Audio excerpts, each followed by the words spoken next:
Hello students, today I have brought you the first chapter of English literature, that is The Way Through the Woods. It is a poem.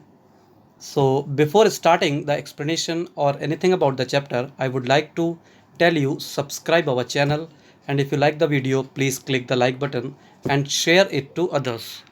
Now let us move to the chapter.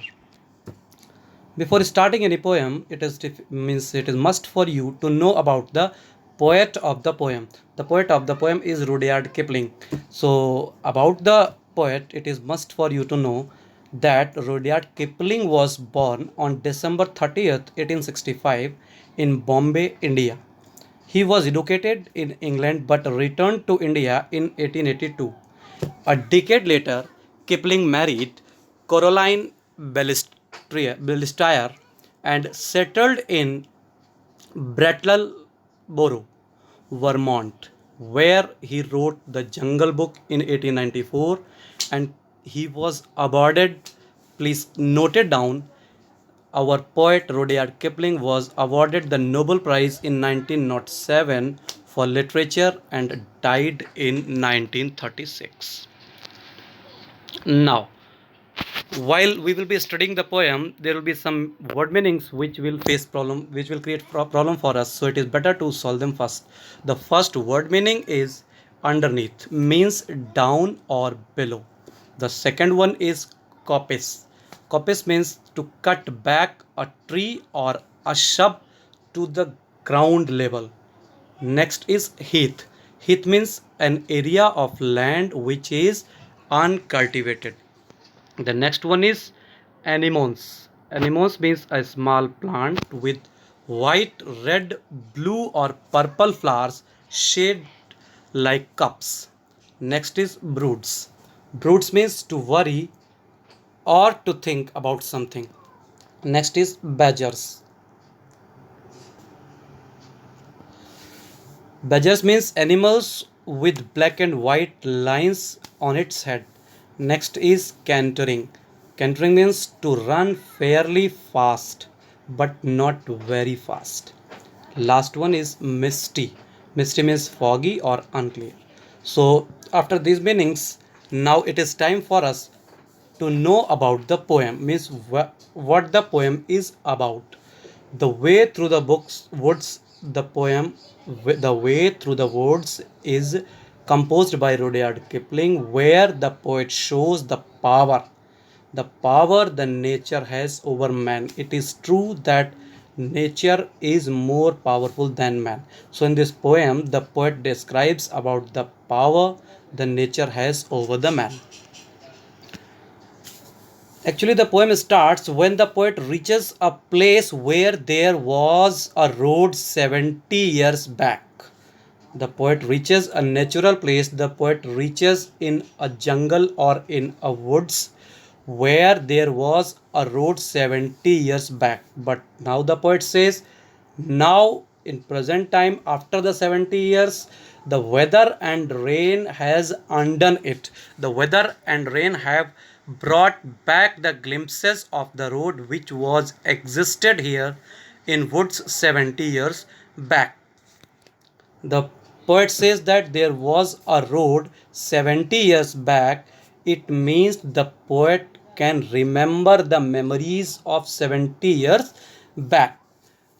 The poet once again says that there was a road where the plants and trees have grown up. Now the road is located under the coppice and the heath. According to the writer, the road now is located, situated or existed under the trees which we can see on the road now. And the thin anemones means the road is under thin shrubs.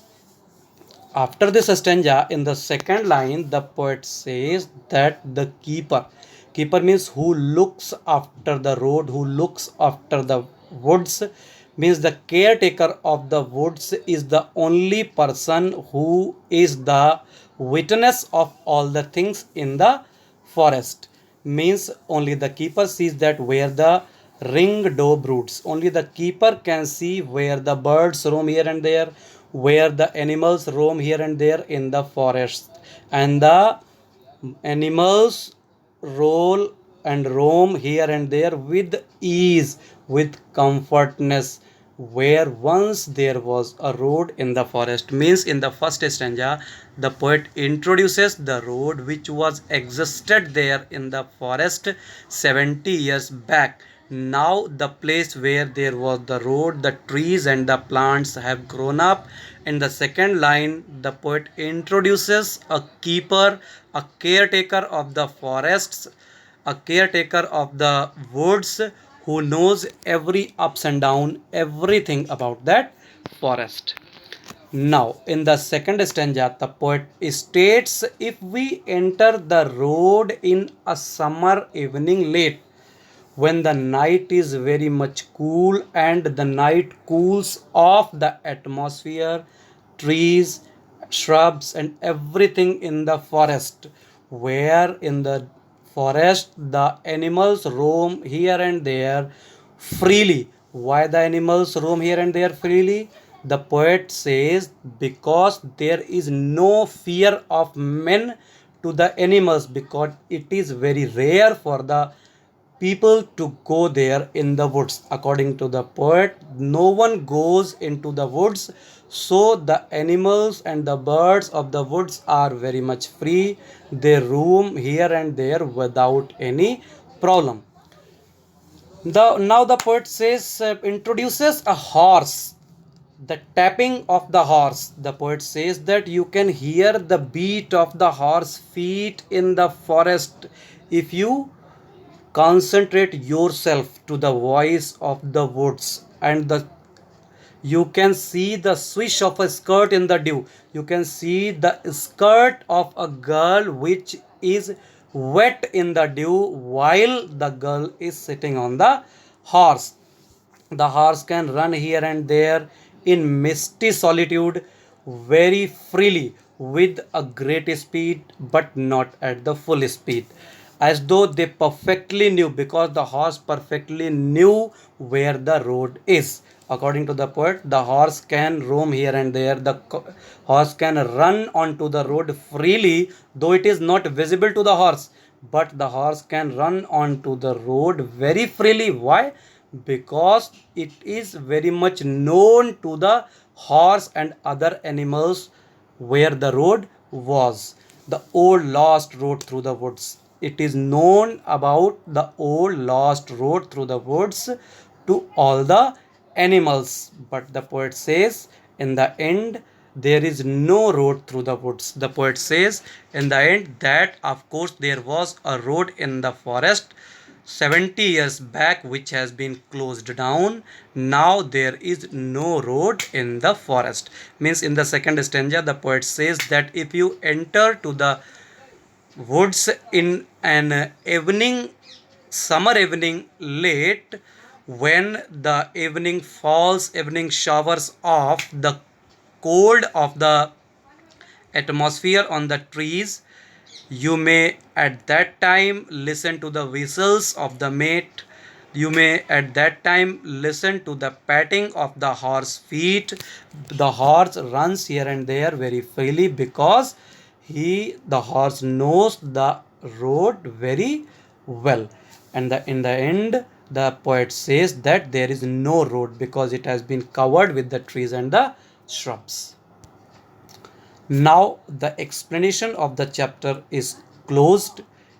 Throughout the poem, the poet wants to say that the nature has occupied the area of the road which was claimed by the people. The people have claimed the area of the road by making area of the woods by making a road on it, but the nature has taken it back.